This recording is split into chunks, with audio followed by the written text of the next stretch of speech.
Buen día alumnos, muchas gracias por asistir.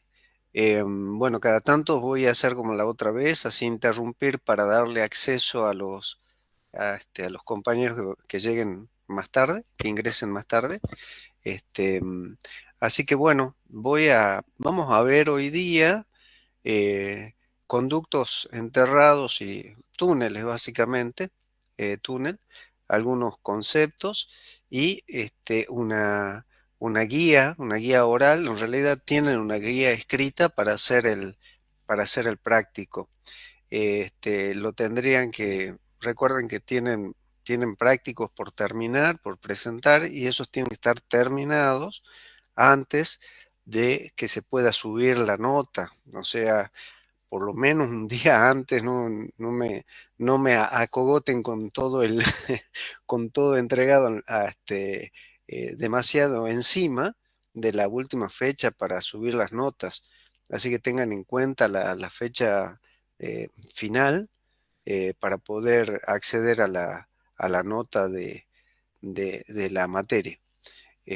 Bueno, vamos a hacer una presentación. Si me esperan un momentito, voy a presentar pantalla.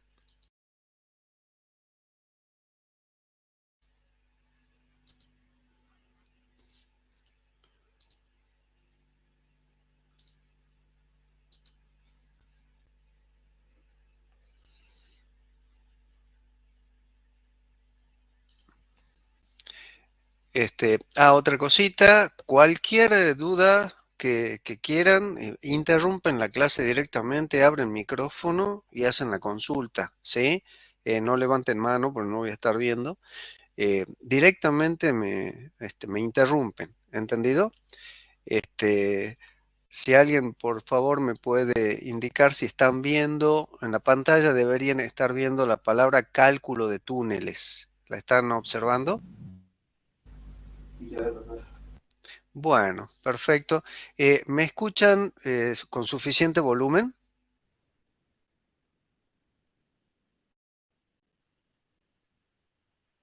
¿Alguien me puede contestar si me escuchan bien? Sí, se escucha bien. Bueno, gracias, muy amable. Bueno, vamos a ver simplemente metodologías, cálculo de túneles. Nos vamos a centrar en lo que son los métodos numéricos de cálculo de túneles, que es lo que actualmente se realiza. Los cálculos, el análisis y cálculo, diseño en realidad, ahí dice cálculo de túneles, es diseño y cálculo de túneles. Tenemos métodos analíticos que nos van a servir este, para estimar un anteproyecto del túnel. Un concepto previo a túnel, ¿sí? Si bien la palabra es genérica, pero vamos a referirnos a túnel como la excavación. ¿Sí? ¿Por qué? Porque no necesariamente tiene lo que se llama sostenimiento. Si nosotros hacemos una excavación en roca, no necesariamente tenemos sostenimiento. Entonces, los objetivos en el cálculo, en el diseño y cálculo de túnel, es el dimensionado del sostenimiento y revestimiento del túnel. Fíjense que dice revestimiento del túnel. Es decir, la excavación en sí ya es el túnel, ¿sí? Y completo le vamos a llamar un túnel, pero tengan en cuenta que el sostenimiento es parte de la estructura, no de la excavación en sí, normalmente. Ahora, cuando estamos hablando de suelos blandos, a medida que se va excavando, se va aplicando el sostenimiento, ¿sí? Entonces, eh, así como hemos visto que en el caso de excavaciones urbanas y en pilotes, por ejemplo, la tecnología aplicada es fundamental para determinar la manera en que se diseña y se calcula, en túneles con más razón. No es lo mismo un suelo que tiene una estabilidad determinada en el tiempo y otro que colapsa inmediatamente. Entonces, en las métodos de las curvas características vamos a ver que hay un punto en donde se debe aplicar ya el sostenimiento, ¿sí? Fíjense, comprobar dimensionado del sostenimiento y revestimiento, verificar la estabilidad de cada una de las fases constructivas. Por eso los métodos numéricos son esenciales. Nosotros vamos a aplicar, como siempre, el método de elementos finitos, que es el más general y el más, que el más preciso para estos tipos de construcciones. Este, Aquí dice método de los elementos de contorno o método de borde, ¿sí? No es en sí un método, sino que es el establecer los límites, en los límites del dominio, establecer cómo se vincula con el resto con el resto del semiespacio, ¿sí? Del suelo. Esto ya lo hemos visto, ¿sí? Hemos usado elementos de contorno básico o elementos de borde, que serían resortes. ¿Podemos aplicar resortes en estos casos? Sí, pues podemos usar métodos simplificados por elementos finitos, que ya lo vamos a ver, ¿sí? Eh, para el cálculo de túneles, perdón, de tubos, por ahí es suficiente con usar una formulación elástica. Esa lo pueden ver, nos vamos a remitir a la obra de Odone Belusi, Ciencia de la Construcción, en el tomo 3, capítulo 25. Ahí habla de las ecuaciones generales en coordenadas polares. En el PDF ustedes ya lo tienen presente. Hay una valoración de las tensiones radiales y circunferenciales para establecer las relaciones entre tensiones y deformaciones. Em, Esto es un cálculo sencillo, ¿sí? Es una aproximación, pero este tipo de evaluación es bastante útil para conductos de diámetro acotado, es decir, de poco diámetro, ¿sí? Cuando tenemos mayor cantidad de diámetro, vamos a usar elementos finitos. Ahora, cuidado, esta formulación solamente se la puede emplear en suelos altamente estables. ¿Entendido? Ahí en Córdoba ha sucedido que, y en Salta también sucede, la rotura de tuberías por, por incapacidad del suelo o suelos que son colapsables o suelos de mala calidad o armado mal el paquete estructural de los pavimentos. Entonces las tuberías que van por debajo sufren roturas. Em, Esto es como un círculo. Uno dicen, eh, hasta que por ahí en Salta tomaron conciencia, siempre le echaban la culpa al deterioro de las calles, a las tuberías, ¿sí? Rotas, no. Las calles rompen las tuberías cuando el tránsito, perdón, rompe las tuberías cuando el paquete estructural está mal diseñado, el paquete estructural por debajo del pavimento. Entonces, en Córdoba, a pesar de todos los esfuerzos que hacían por lograr unas este, buenas bases estructurales o paquetes estructurales debajo de pavimentos, sufrían roturas hasta que hicieron análisis en laboratorio en la Universidad Nacional de Córdoba. Se encontraron con loes sumamente colapsables o colapsibles, como quieran decir la palabra. em, ya vamos a ver una figura en ese caso, como, a ver, voy a dibujarles, voy a abrir en modo de presentación simplemente para poder dibujar. ¿Recuerdan cuando teníamos este tipo de zapatas?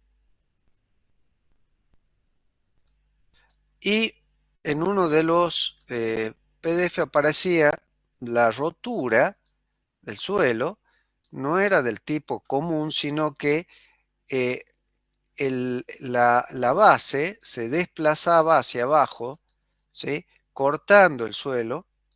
Es decir, que esta zona del suelo simplemente sería un tipo de consolidación debajo de la zapata, pero instantánea, ¿sí? No es propiamente una consolidación, sino una rotura, una falla del suelo, ¿sí? Esos son suelos altamente degradados, son normalmente loes que no tienen prácticamente resistencia. Son difíciles de- de predecir el comportamiento porque, este, mm, eh, porque dependen del cambio de humedad que tengan. Entonces, para ciertos grados de humedad, el comportamiento es óptimo del suelo, pero al variar la humedad, terminan dañándose.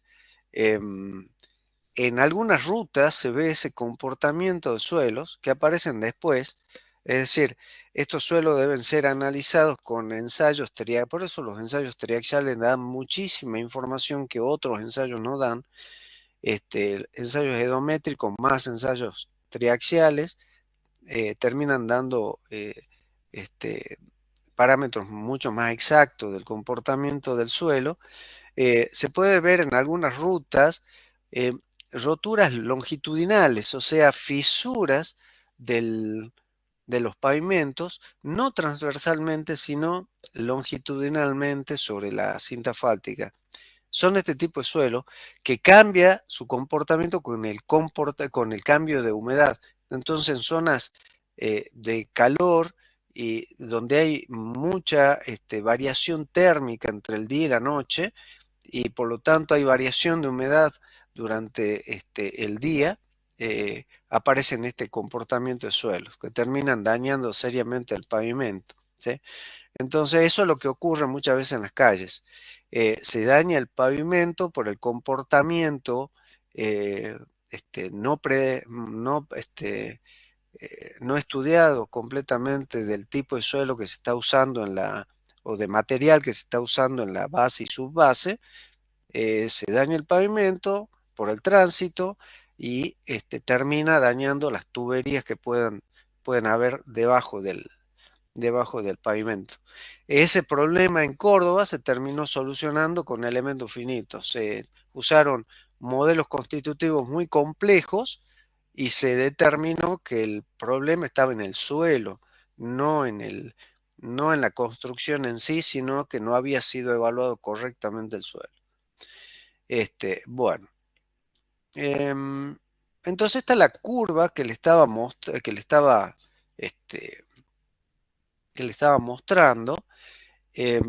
Aquí hay un error. Este es simplemente copiado de un texto, ¿sí? Eh, es decir, tomada la imagen y copiada. Aquí dice deformación radial es el desplazamiento radial, ¿sí? Em, Este punto de equilibrio que están viendo aquí, fíjense que tenemos aquí, partimos del cero, veamos, vamos a intentar verlo como presentación, el problema, lo ven con suficiente tamaño, perdón, al gráfico, lo pueden distinguir o se lo ven muy pequeño, Se ve bien. se ve bien, bueno, entonces, este es el cero, ¿sí? De desplazamientos, y aquí tenemos, esto sería la tensión en reposo, básicamente, este, de donde partimos sin excavación, ¿correcto? Esto sería una tensión teórica en el caso en que yo tengo el túnel, estoy haciendo la excavación, y esto está todavía con suelo, ¿sí? Comienzo la excavación, comienzo la excavación, queda el túnel, queda el túnel abierto, ¿correcto? En este punto, por ejemplo, aquí en el borde teníamos una tensión sigma 0 en reposo antes de comenzar la excavación, y naturalmente que las tensiones cercanas ¿sí? Las tensiones cercanas a esa zona comienzan a disminuir, es decir, van bajando debido al agujero, ¿sí? Las tensiones horizontales, en este caso, ¿sí? En un punto por aquí cercano sería en esta dirección, por eso son las radiales, ¿entendido? Porque las tensiones lo que hacen es desviarse, ¿sí? Desviarse porque hay un agujero ahora en donde aquí la tensión naturalmente vale cero. Tenemos tensión cero en toda esa zona. Entonces se tienen que redistribuir las tensiones. Por lo tanto, en esta curva, en donde vamos analizando los puntos cercanos al, al hueco, ¿sí? A la excavación que estamos haciendo, va disminuyendo, es decir, la tensión a medida que aumentan los desplazamientos radiales, ¿sí? Alejados del, ¿sí? Tomemos un punto aquí, un punto por aquí, fuera del túnel, ¿sí? Entonces aquí hay una distancia R. Esta tensión a medida que vamos este, excavando, se va relajando, ¿sí? La tensión radial en esa dirección va perdiendo y va aumentando el desplazamiento en ese punto, ¿sí? Es decir, este punto tiende a irse, ¿sí? A moverse hacia el centro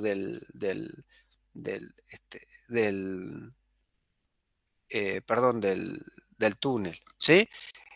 Lo mismo ocurre con un punto muy cercano. Aquí, ¿sí? Hay un equilibrio de tensiones y este desplazamiento, ¿sí? Naturalmente las tensiones solamente van a estar en la dirección circunferencial, aquí, ¿sí? Vamos a tener tensiones y la tensión aquí en esta dirección es nula. Lo que vamos a tener sí es un desplazamiento en la dirección radial. Este punto va a tender a irse hacia el centro, ¿sí? A moverse, ¿correcto? Es decir, el túnel va a tender a ir hacia el colapso, básicamente, ¿sí? Va a haber un desplazamiento del túnel, ¿sí? Una disminución del radio inicial de excavación.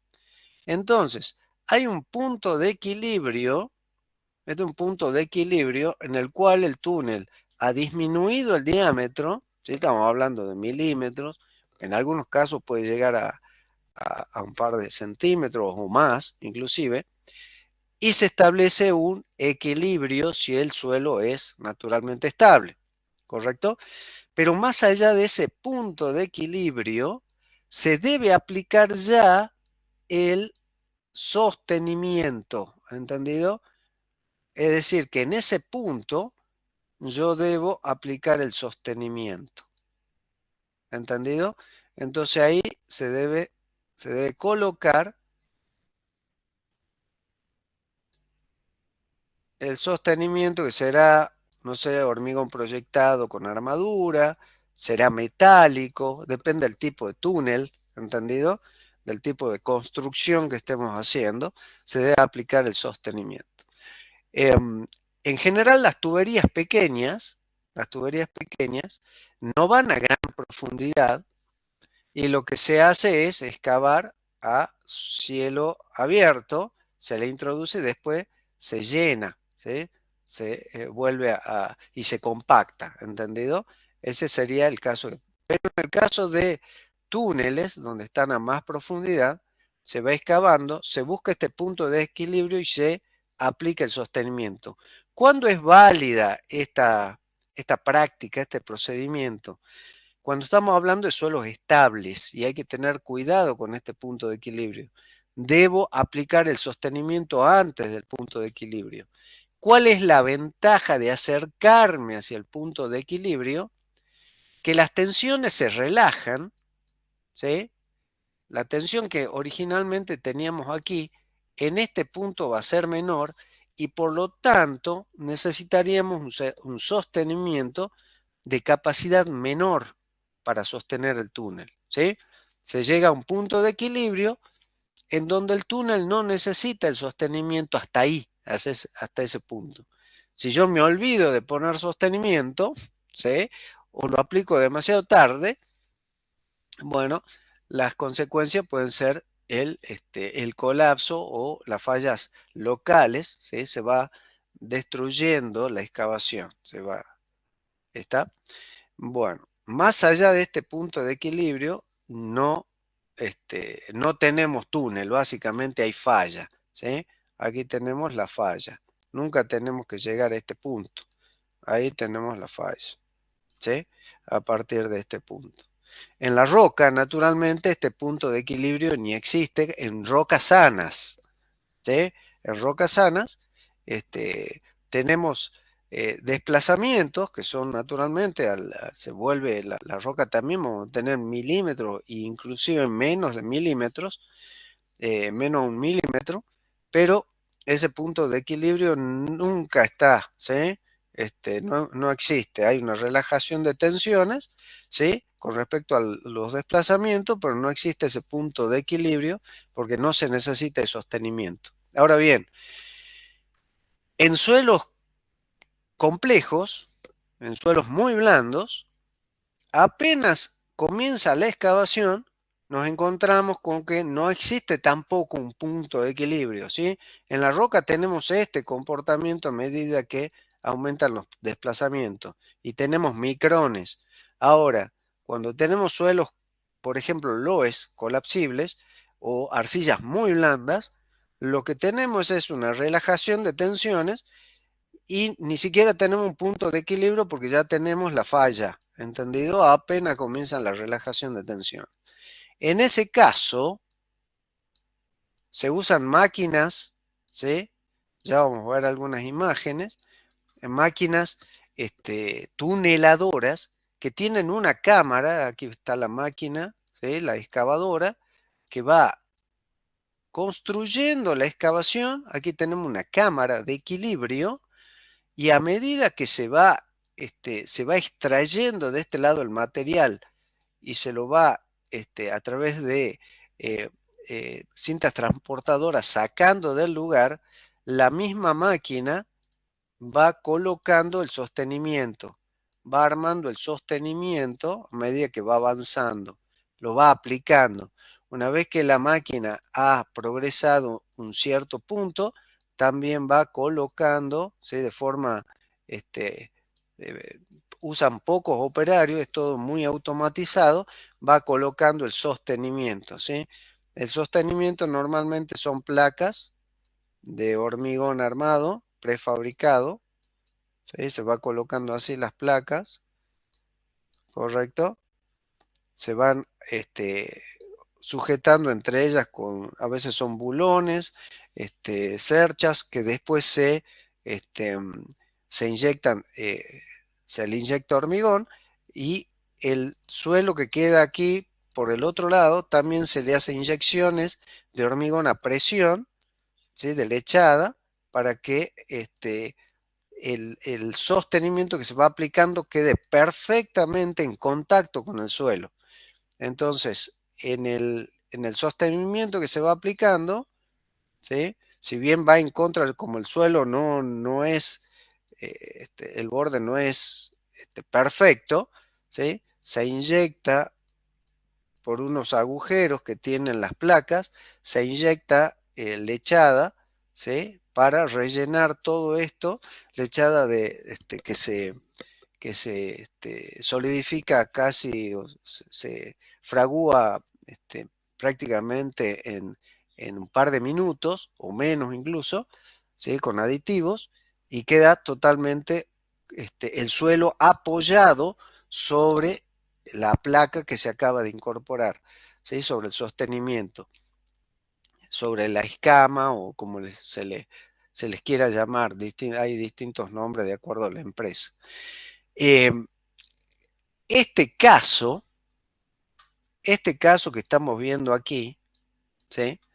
sería, eh, sería estar prácticamente en este punto, ¿sí? Donde no hay desplazamientos prácticamente, ¿sí? Lo que se busca es que el desplazamiento sea muy pequeño y por lo tanto la tensión que va a recibir nuestro sostenimiento es prácticamente la que hay en el lugar.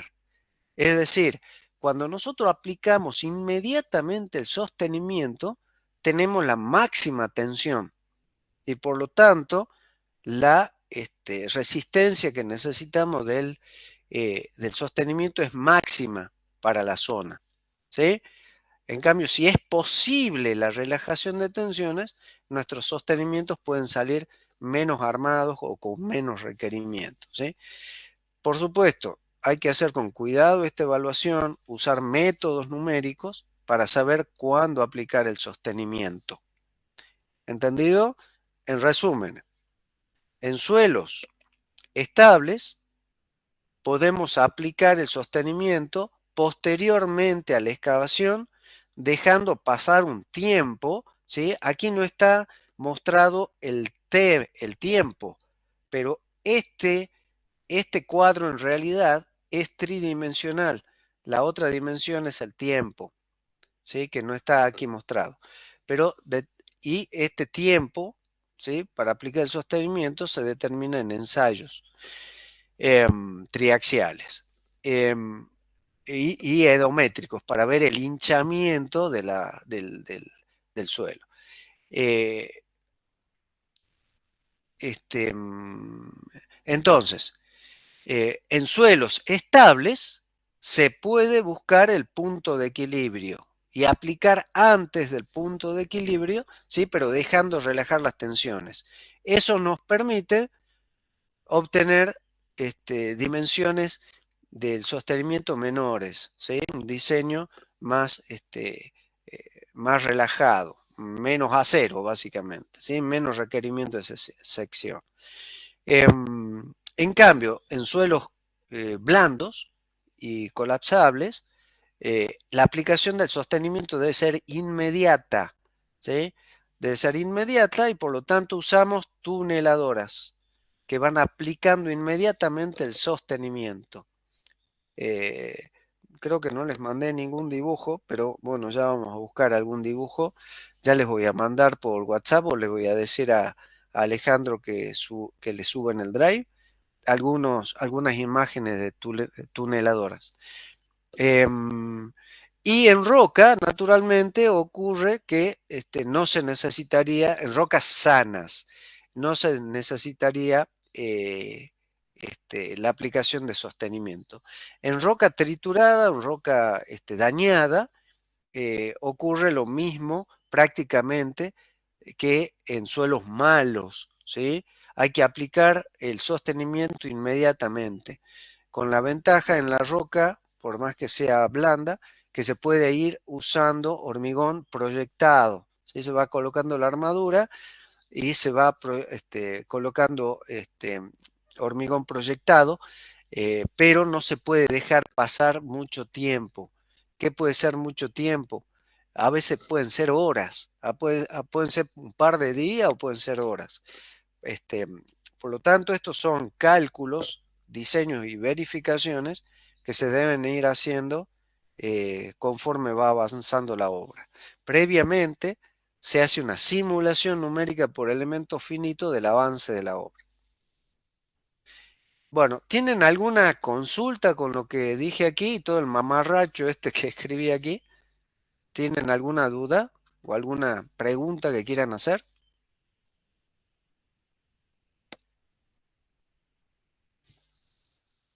Bueno, entonces, fíjense aquí tenemos un modelo muy sencillo por elemento finito. Este es un túnel de forma circular, pero el, normalmente esta forma se usa mucho, se usa bastante para túneles carreteros o ferroviarios. Tenemos esta forma. Hay otras formas en donde el túnel es completo porque el suelo no es estable y se necesita usar tuneladora con aplicación inmediata del sostenimiento. Entonces luego luego que se hizo, se va rellenando también esta zona, ¿sí? Se excava todo, pero luego se coloca una base y luego aquí viene el piso, ¿sí? Para el pavimento. Viene aquí la base y la subbase y la base para aplicar el sostenimiento, para aplicar el pavimento, perdón, ¿sí? Hay distintas técnicas para hacer eso, ¿correcto? Este, en este caso, simplemente está modelizado, este sería un túnel con un suelo suficientemente estable como para ir haciendo una excavación sin tuneladora. Se puede usar maquinaria, ¿sí? Maquinaria de excavación. Vienen máquinas específicas para la construcción de túneles sin necesidad que sea una, este, una tuneladora. Y se pueden obtener estas otras formas de túnel.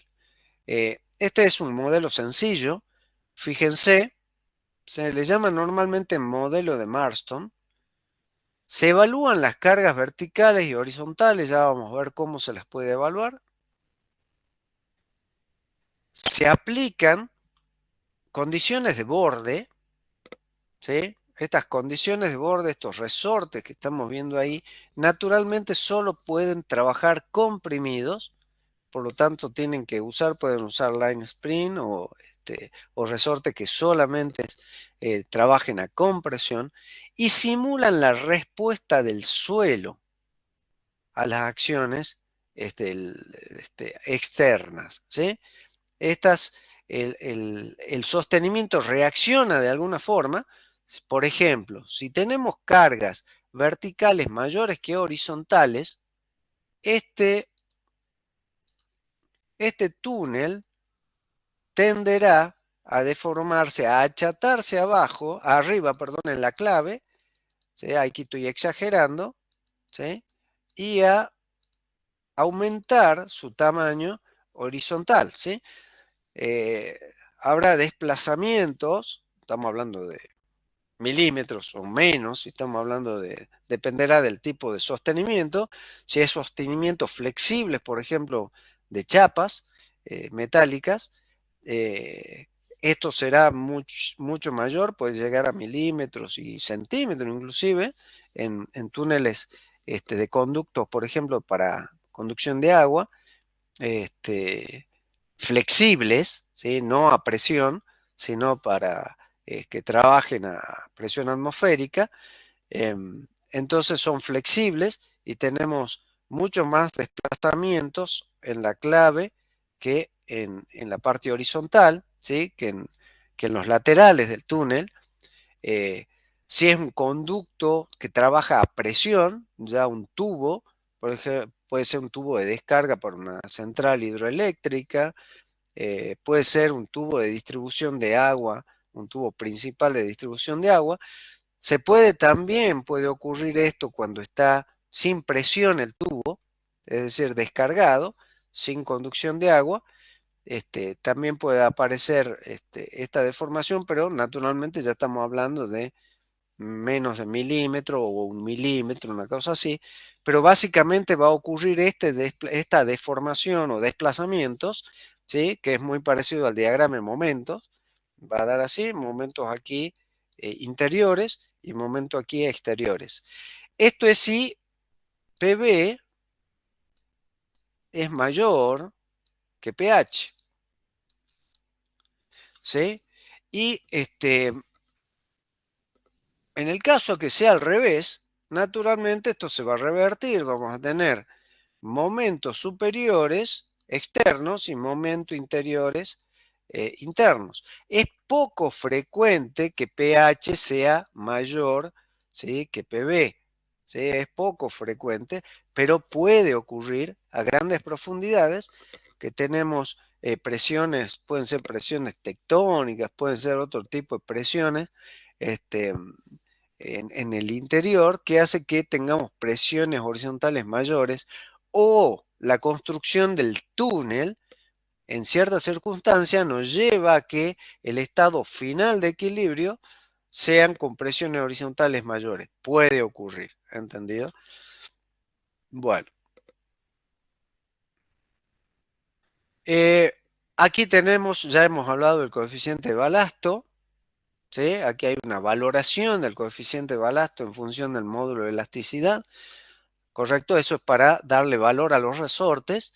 El módulo el módulo de reacción del suelo en función de el coeficiente de Poisson y el radio, ¿sí? El radio medio del túnel.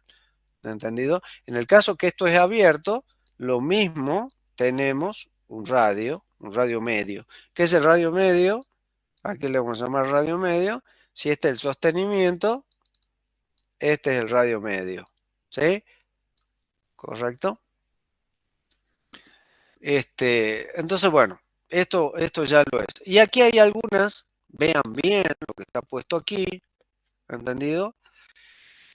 Este, Vamos a ver, aquí aparece la presión vertical simplemente como gamma por H, pero esto es para túneles o conductos que se encuentran casi superficialmente, ¿sí? Este, la presión horizontal ahí está mal, fíjense que aparece PB, esto es pH, recién veo que tiene este error, pH, ¿sí? Las cargas horizontales. Eh, en túneles en general es también un K, ¿sí? Un K es el coeficiente de empuje. En general partimos con el de reposo, ¿sí? Puede ser menor que el de reposo o en extremos, en casos de extremo mayor. Pero aquí, fíjense que hay algunas recomendaciones para tomarlo. Ahora bien, nosotros cómo vamos a evaluar la presión vertical.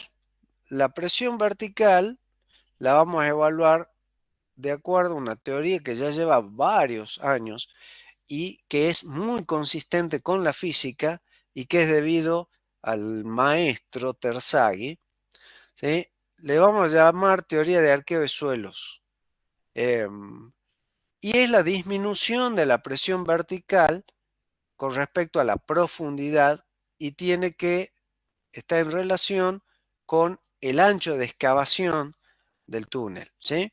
Aquí está todo el desarrollo de la, de la teoría, ¿sí? El desarrollo matemático de la teoría del equilibrio de fuerzas, no lo vamos a ir viendo uno por uno, hasta llegar a la presión vertical.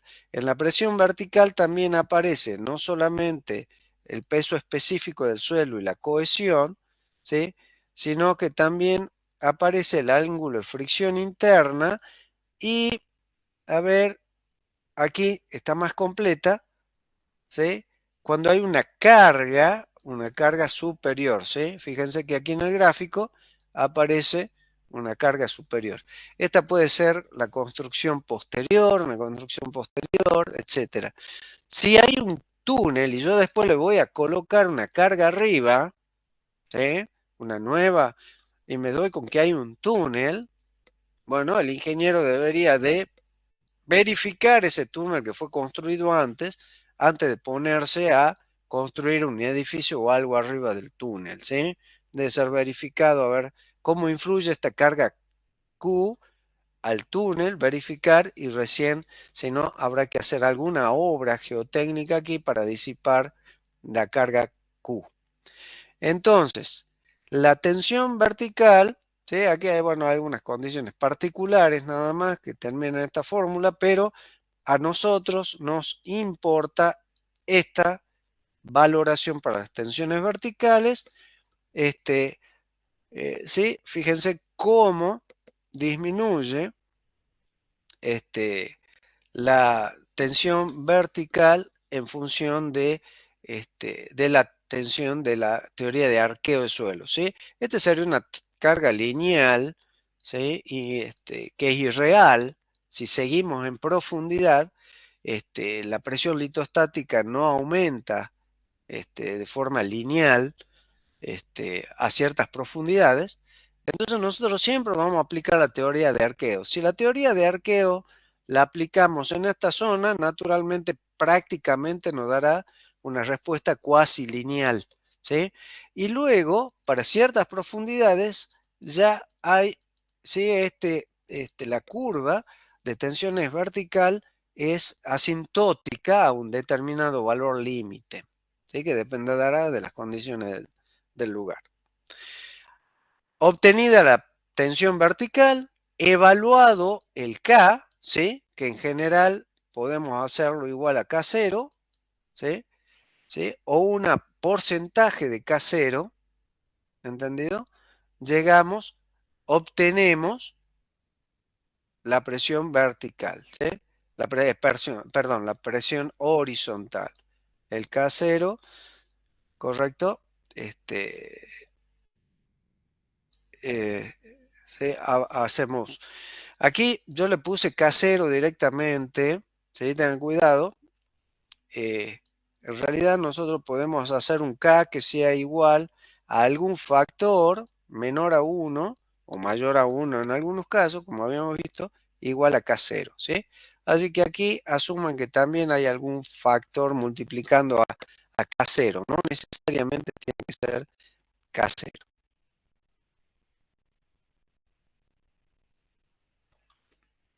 Bueno, este, entonces, nosotros para el cálculo para el diseño de conductos vamos a usar exclusivamente la teoría de Terzaghi de arqueo de suelos para suelos este, mm, tanto cohesivos como arcillosos. En roca se usa la teoría, quiero que tarea de investigación, aparece aquí un nombre, Hoek, son dos investigadores, Hoek Brown,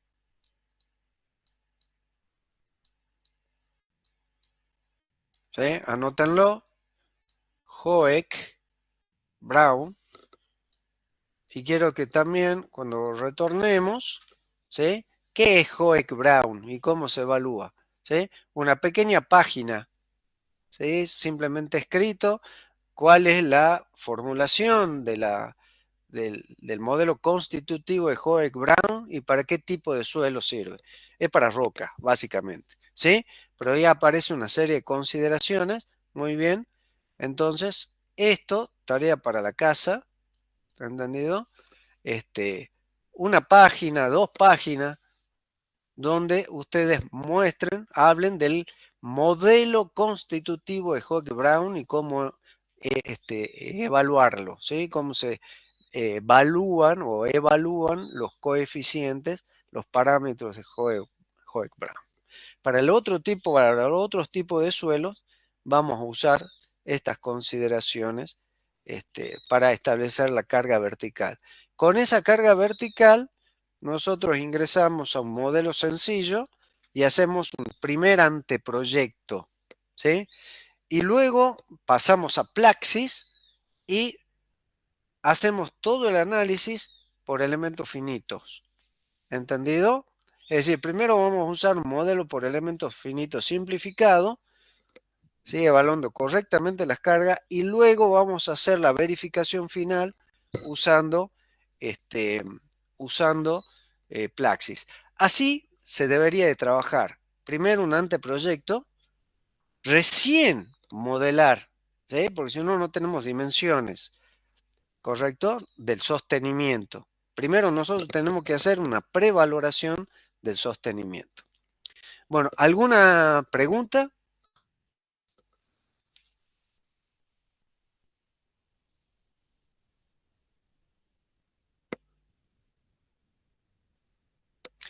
Bueno, muy bien. Vamos a hacer un pequeño descanso de 5 a 10 minutos. Sí, por favor. A ver, son las 12 menos 3 minutos. A las 12:10 nos vemos de nuevo. ¿Les parece? Bueno, profe. Bueno, muchas gracias.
Buenas, buen día. Continuamos entonces. Este, ¿Podemos continuar? ¿Hay alguien del otro lado?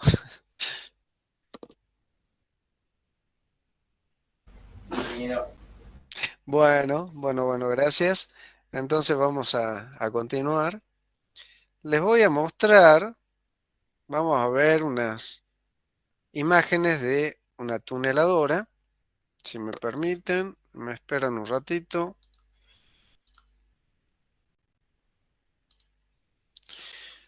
No sé si están viendo ahí.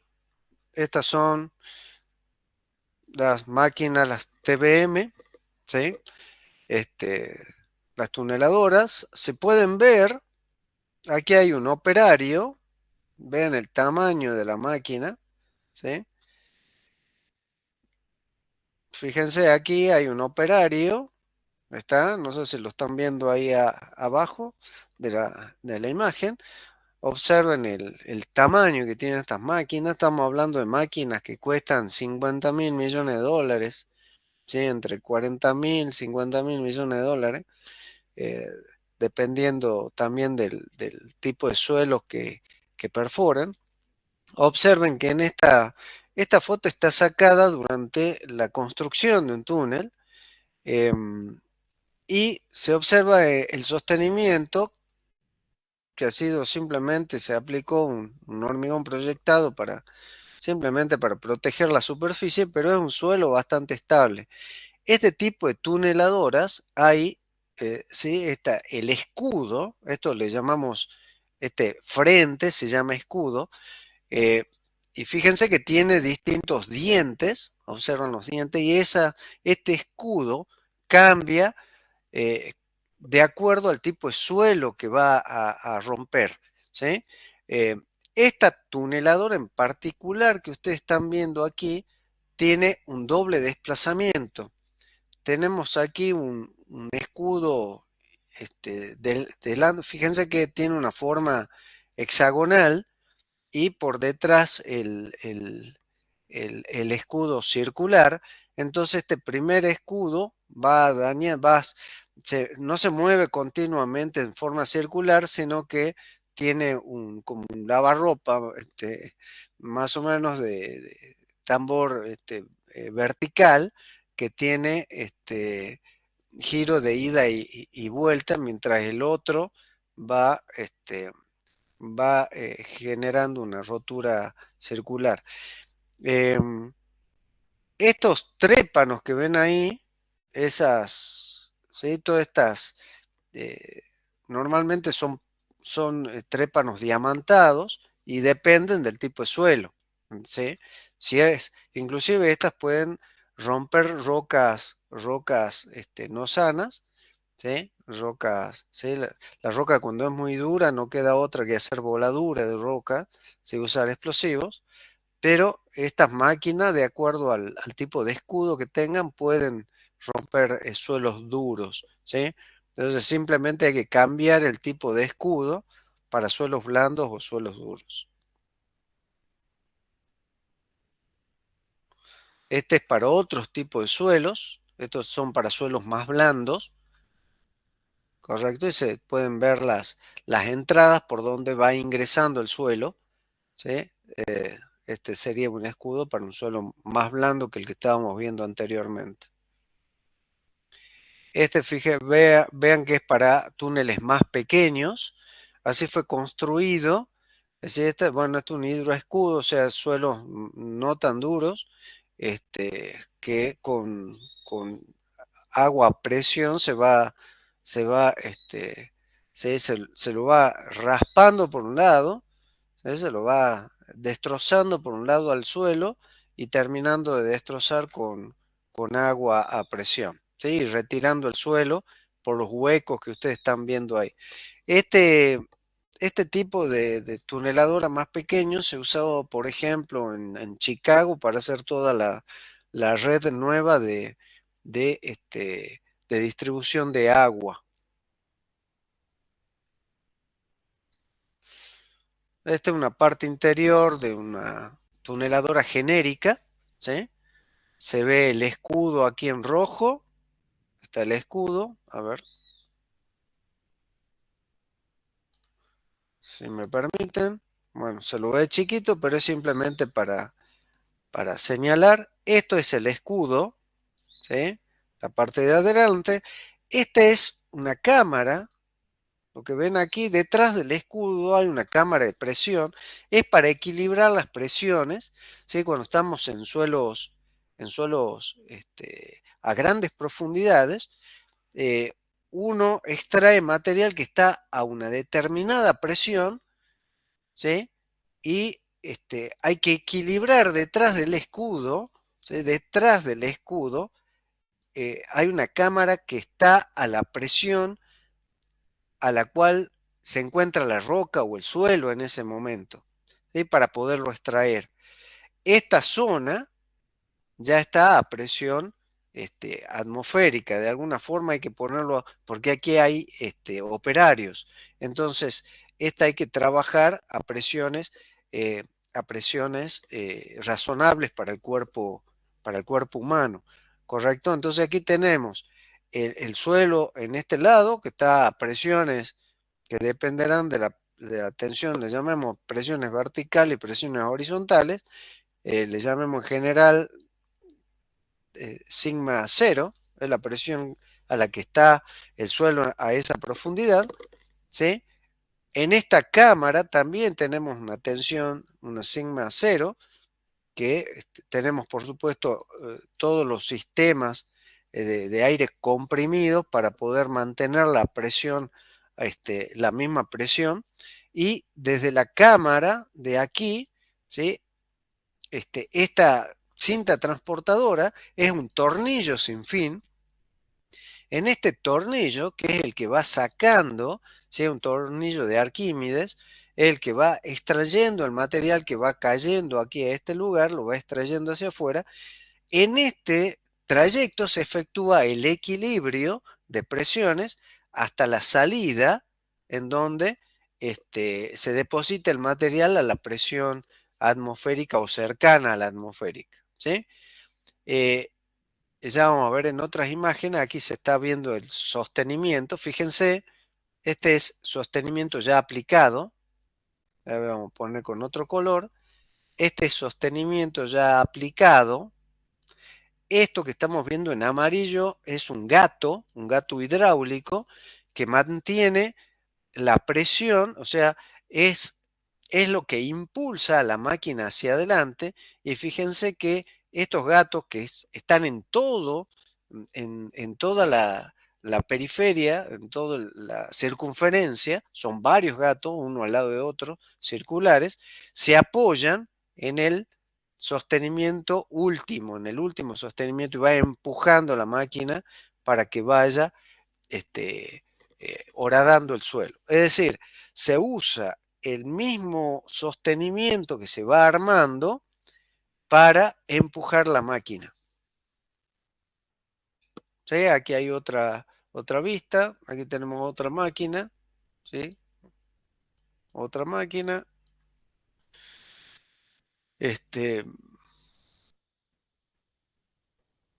Y aquí un esquema del interior de la máquina con algunas de las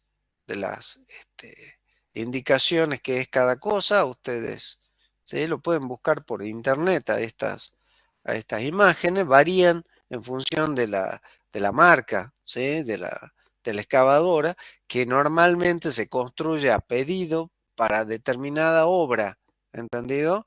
Por eso son tan caras. Esto que están viendo aquí es una de las escamas de las placas del sostenimiento, ¿sí? Prefabricado, que se va incorporando, ¿sí? Se va colocando a medida que va avanzando la máquina, ¿sí? Aquí vemos en rojo el gato de empuje. Eh, a ver, bueno, otra vista. Aquí hay una sí, un esquema del equilibrio de presiones que se debe efectuar en la cámara de presión de equilibrio, ¿sí? otras imágenes. Aquí se ven, ¿sí?, los gatos de empuje en este lado. Los gatos de empuje que se apoyan en el sostenimiento, en la última placa de sostenimiento. Aquí se ve el tornillo de Arquímedes para la extracción del suelo. Aquí vemos el escudo de dextrosa o de rotura del suelo, y entre el escudo y los gatos está la cámara de equilibrio de presiones.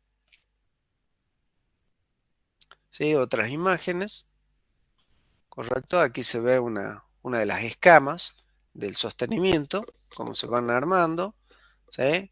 Eh, se unen con pernos de alta resistencia, con cerchas, etcétera, y luego se inyecta el hormigón por detrás.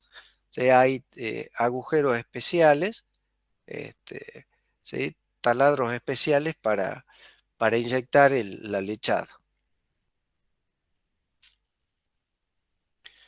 Aquí hay ¿sí?, por ejemplo, este es para subte o para líneas férreas, ¿sí? Está en un sentido y en otro sentido la dirección.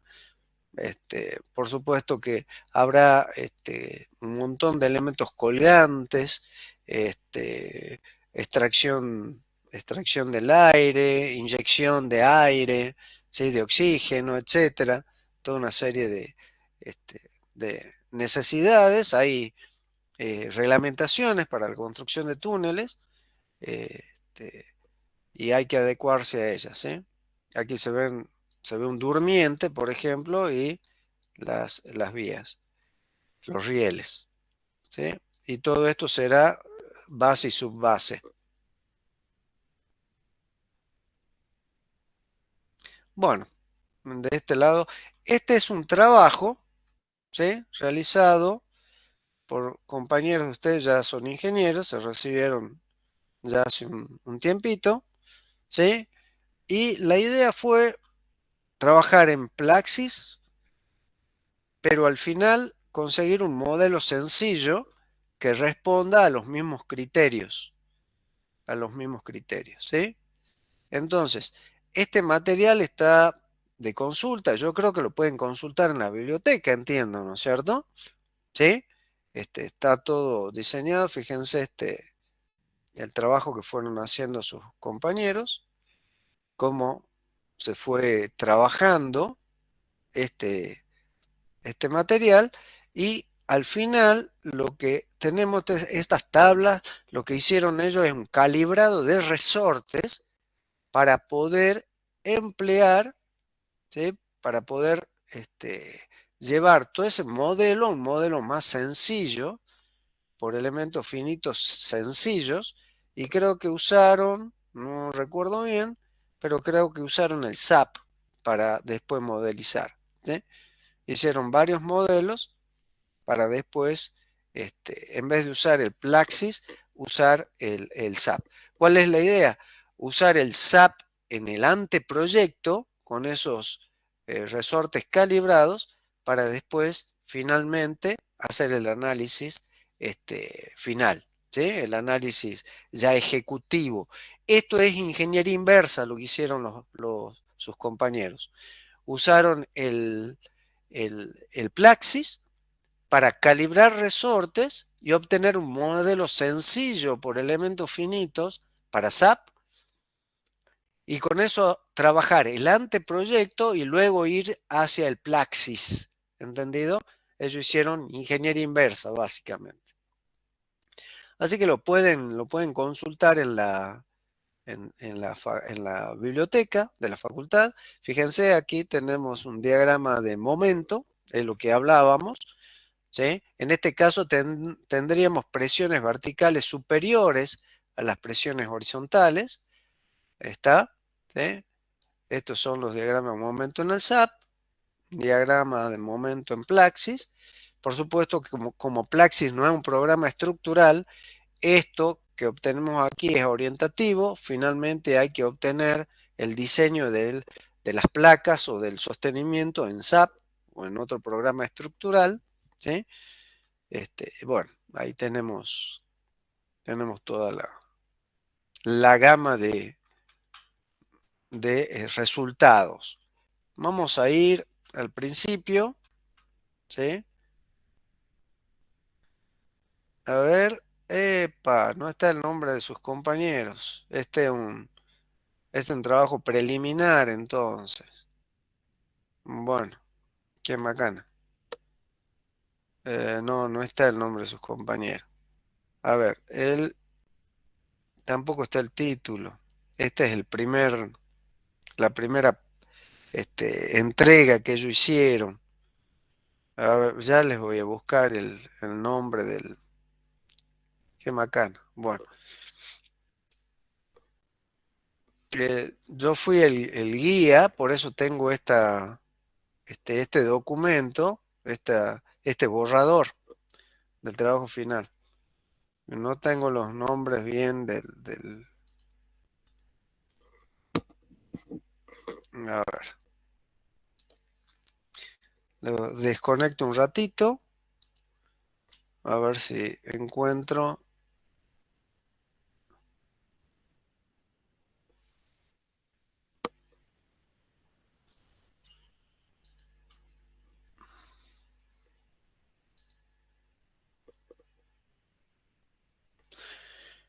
Bueno, no los tengo, ya les voy a enviar el nombre de sus compañeros. Ni siquiera está el título puesto ahí en el... Qué macán. No está el título, pero bueno, del trabajo. Bueno, ya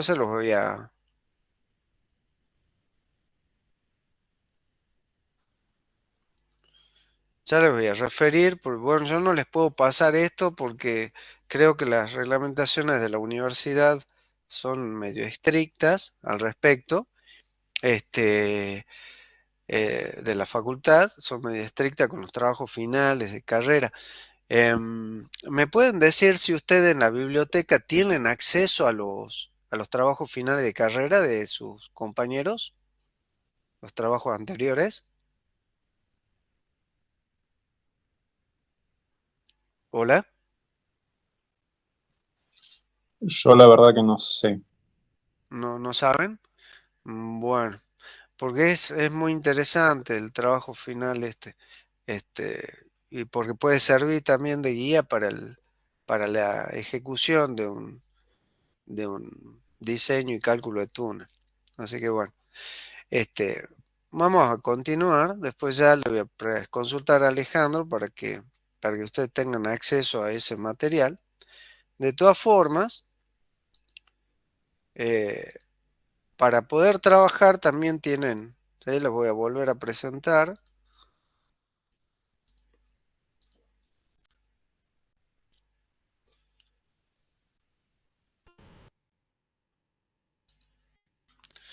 A ver, vayamos a aquí. Esto ya lo vimos. A ver, esto creo que ya les dejé. Aquí ven una guía de un trabajo real, ¿sí? Esto es una publicación de un análisis por elementos finitos. Se trabajó en 2D y en 3D, ¿sí? Se usó aquí el programa que se llama ANSYS, uno de los programas más legendarios, ¿sí? Uno de los primeros programas. Nacen de el primer programa por elementos finitos que se hizo a pedido de la NASA, de un grupo de programadores del MIT, ¿sí? Del Instituto Tecnológico de Massachusetts, em, para la NASA. Se llamó Nastran, el programa original. De ahí nacen Pastran, Pestran y otros más, y el ANSYS. ¿eh? Este es uno de los mejores, ¿sí? programas para este tipo de análisis. Fíjense que aquí usan el criterio de rotura de Drucker-Prager. Está modelizado en 3D y en 2D un túnel de 115 metros cuadrados de excavación, ¿sí? De superficie.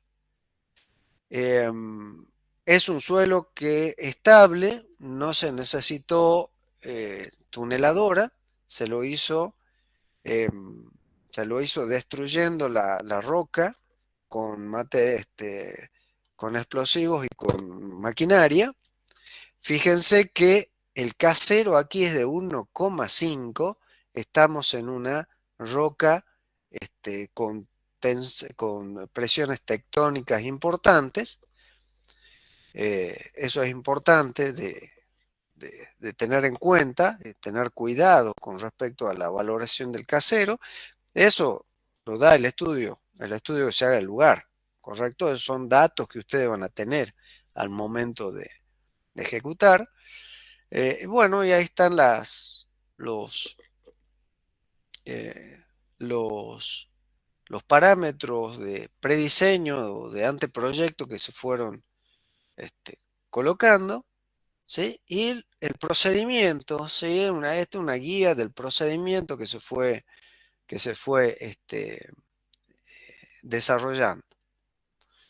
El túnel está a unos 70 metros de profundidad, si mal no recuerdo. Por ahí está anotado. Y aquí está todo el proceso. Indudablemente comienza con todo lleno. Hay que tener cuidado. Tiene que estar modelizado, ¿sí? Si ustedes ven aquí, modelizado el espacio para el sostenimiento y para el túnel que se tiene que ir destruyendo en función de la manera en que se va a ir sacando el material, ¿sí?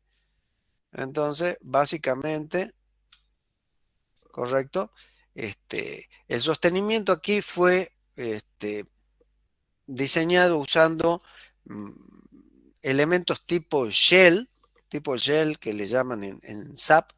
Entonces, el modelo en shell está aquí, ¿sí? En el borde correcto, no se lo ve porque coincide con uno de los lados de cada uno de los sólidos 3D que tenemos aquí. Pero esto es una fase de dextrosa que se llama, donde ya se va aplicando el sostenimiento. Eso es lo que va mostrando el programa, ¿sí? Ve cómo se va avanzando, se van analizando los resultados y se sigue avanzando. Aquí ya tenemos el sostenimiento completo.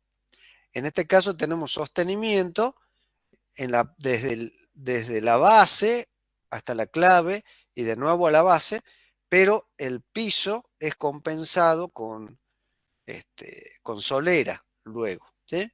Aquí tenemos análisis de, de factores de seguridad, ¿entendido? Uno es básicamente que no tenemos seguridad, ¿entendido?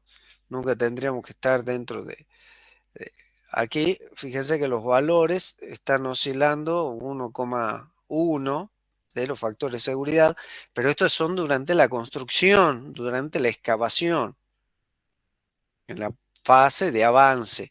Entonces van estimando el coeficiente de seguridad de la estabilidad de la roca, ¿sí? O del suelo. Y bueno, esto ya las tensiones longitudinales y las tensiones verticales. Ahí está. Son valores. Bueno, lo tienen ahí para que ustedes lo vayan viendo. Esto yo creo que ya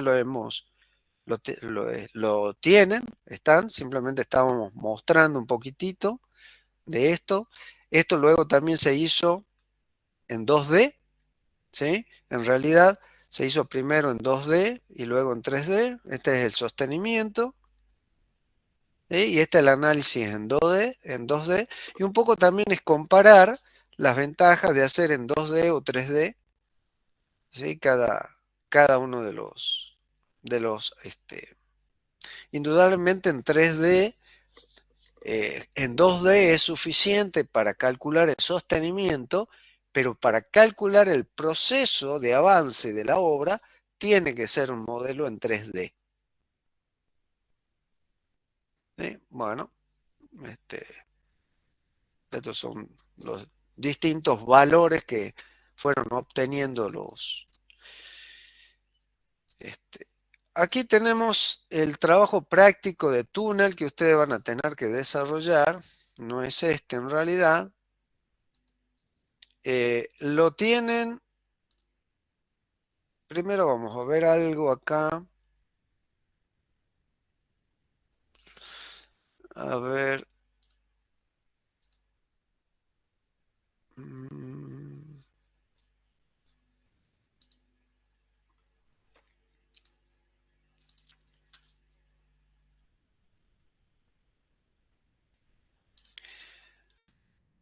Bueno, no recuerdo si este lo subimos. Esto es lo que quiero que... Aquí tienen sobre el sistema de Wieniawski y Hoek-Brown para la evaluación o clasificación de rocas, ¿sí? De rocas muy buenas a muy malas. El factor o el índice de valoración es el RMR, y con eso se puede determinar el estado de la roca, ¿sí? En función de ciertas valoraciones o características visibles de la roca, ¿sí? Entonces, aquí tienen básicamente una guía de cómo ver y analizar Hoek-Brown, que es lo que le estoy pidiendo que busquen. ¿Entendido? Esto es un análisis somero, simplemente así a vuelo de pájaro, de lo que es Hoek-Brown, ¿sí? Y el parámetro RMR que usa Hoek-Brown para su modelo constitutivo, que es sencillo y es muy útil, ¿sí? Este, no recuerdo si lo subieron. Lo subió. Ya les voy a... Yo creía que tenía algo por aquí, pero bueno. eh, a ver si alguien me puede indicar si tienen este ejercicio. Creo que sí, ¿no? ¿Lo tienen este ejercicio? ¿Se lo subimos?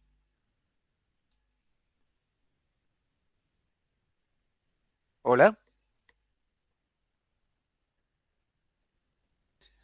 Eh, Eh, Creo que no. En el drive de Alejandro, sí, creo que exactamente. no. ¿No?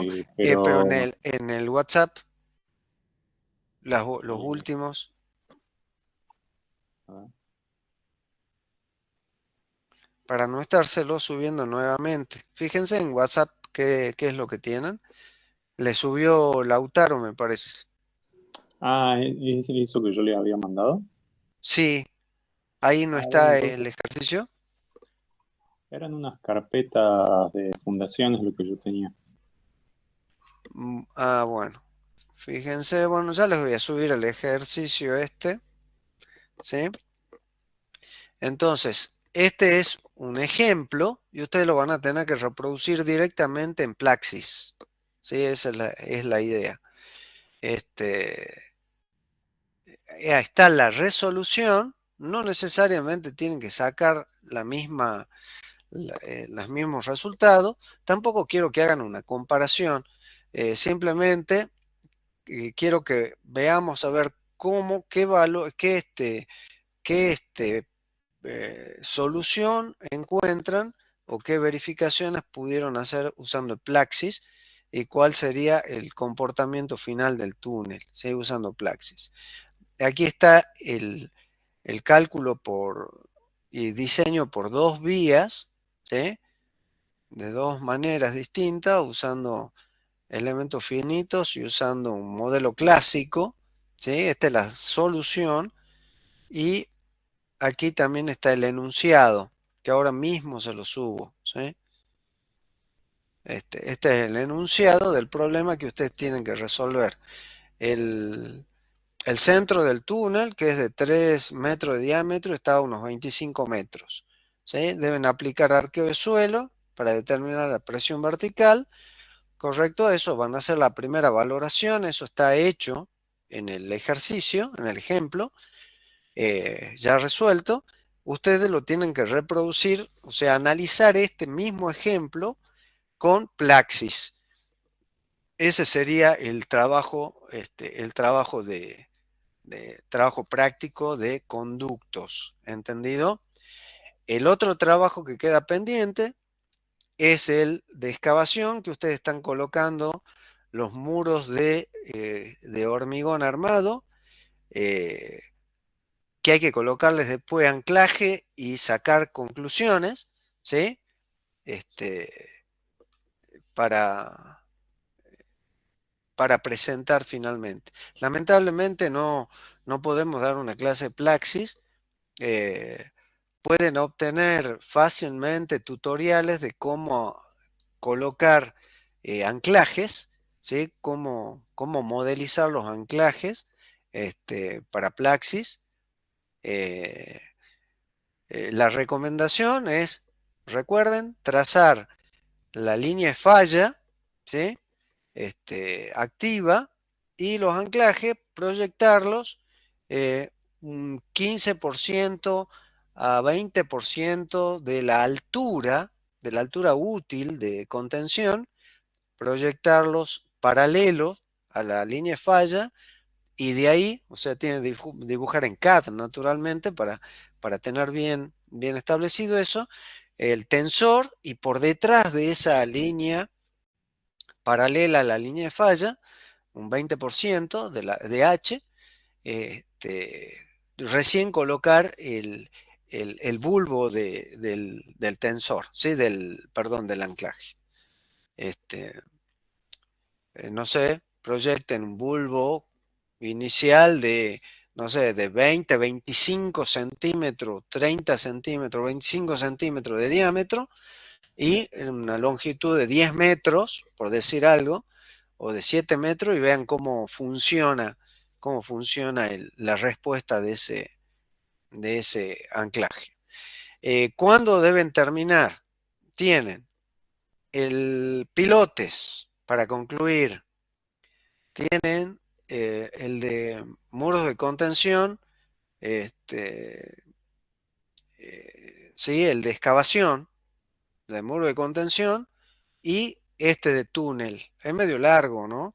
Pero la sugerencia es trabajar todo con métodos numéricos, usando Plaxis.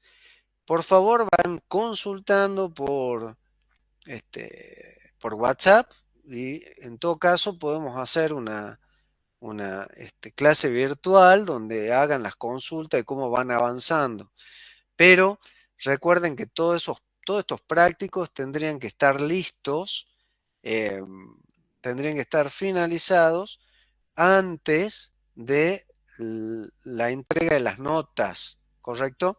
El segundo parcial eh, lo estamos postergando hasta el inicio de la, de las actividades, ¿sí? La apertura de la facultad. ¿Están? ¿Correcto? Ahora mismo les subo. A ver, les voy a subir ahora. Profe, ya me fijé, sí está en las carpetas que envié. Ah, Adentro de bueno. una de las carpetas está el trabajo práctico. Ah, bueno, perfecto entonces. Entonces, el trabajo práctico tiene ya una resolución, una guía, y ustedes tienen que modelizar por elementos finitos usando el Plaxis. ¿Entendido? No vamos a considerar nivel freático. em, este, Simplemente el túnel, la presión, o sea, ustedes tienen que, que- que resolverlo usando tutoriales, ¿sí? Usando tutoriales por internet, hay varios, o los tutoriales que tiene ingresan a la página de Plaxis. Bentley es actualmente la propietaria, pero yo en algún momento, la verdad yo lo usé una sola vez a Plaxis, yo uso otro programa, Este, y este, había tutoriales hechos desde la página oficial de Plaxis. Yo con esos tutoriales fue que preparé la exposición, ¿sí? O el trabajo, ¿correcto? Eh, Así que bueno, veamos qué tal les va, ¿sí? Van consultando. Em, Recuerden que lo importa, lamentablemente, es una materia muy larga, eh, con muchas cosas importantes de ejecución. Entonces depende mucho de la capacidad de ustedes de autoaprendizaje, lamentablemente, ¿sí? Y, pero usar el Plaxi le va van a trabajar mucho más rápido, ¿sí? Cualquier duda de los parámetros que deban ingresar, por favor, consulten por WhatsApp, este, o le consultan a Alejandro y que él me haga la consulta a mí, como ustedes se sientan más cómodos, y vamos avanzando, ¿sí? ¿Alguna consulta, alguna pregunta? ¿Le puedo hacer una consulta del trabajo práctico de muro de contención? Sí, a ver, En el método de Mononobe Obake, o eh, cabe. Okabe, este, mm, lo que hace el método es calcular unos nuevos coeficientes de empuje activo y pasivo nomás. Sí, básicamente eso, pero también te da la forma del diagrama, Ah, bien, porque no solamente importa el empuje, sino la posición de esa resultante, bien. ¿sí? Este, pero sí, básicamente lo que hace mononovio cabe es encontrar un empuje, un diagrama de empuje que después se puede aplicar. Yo les dejé también ahí un, un ejemplo de una excavación donde se aplica mononovio cabe y después una señal sísmica, ¿sí? Este, si bien están los resultados nada más, este, eh, pueden, pueden ustedes, la idea es que ustedes saquen el diagrama de empuje. Cuidado, no usen la expresión que está en el PDF porque creo que fue corregida, ¿sí? Vayan a la normativa, siempre usen la normativa y fíjense cómo es la expresión para el coeficiente de empuje de mononovio cabe, ¿entendido? Y apliquen ese coeficiente para encontrar el empuje. ¿Está? Este, entonces, en el muro de contención vamos a aplicar mononovio cabe. ¿Está? ¿Correcto? Dentro del Plaxis van a colocar mononovio cabe. No van a tener tiempo de incorporar la señal sísmica y de aprender cómo se hace un modelo dinámico en Plaxis. A no ser que, bueno, se animen y lo hagan. Recuerden que hay una señal sísmica que también le hemos dejado ahí junto con la documentación. Pero apliquen mononovio cabe y vayamos viendo. Me van consultando. Bueno, profe, muchas gracias. Bueno. Bueno, si no hay ninguna otra consulta, muchísimas gracias por la atención. Y vamos viendo si podemos hacer otra consulta por videollamada. Lo vamos haciendo. Muchas gracias.